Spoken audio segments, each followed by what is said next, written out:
Avant de passer à la réalisation du code, je vous propose de regarder rapidement ce que nous allons réaliser en faisant une petite démonstration de l'application.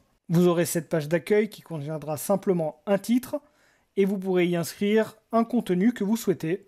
Donc j'ai pas pris le temps de le paramétrer, mais vous pourrez voir que vous pourrez faire ce que vous voulez sur cette page. Nous aurons deux liens, le lien permettant de retourner sur la page d'index et le lien permettant d'accéder à la liste des personnages. Donc le lien index permet simplement de revenir ici, et quand on clique sur personnages, nous avons notre liste de personnages qui récupère les informations depuis les fichiers JSON.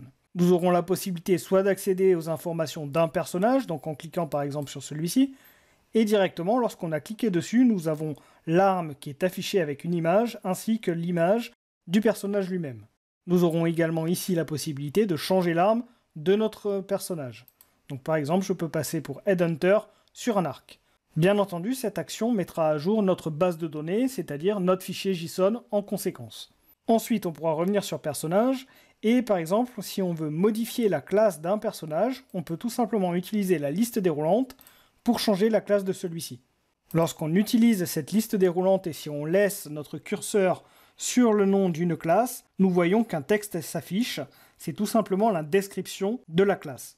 Cette description est modifiable, et nous pouvons aller le faire en cliquant sur le bouton modifier qui permet d'ouvrir directement les informations liées à une classe.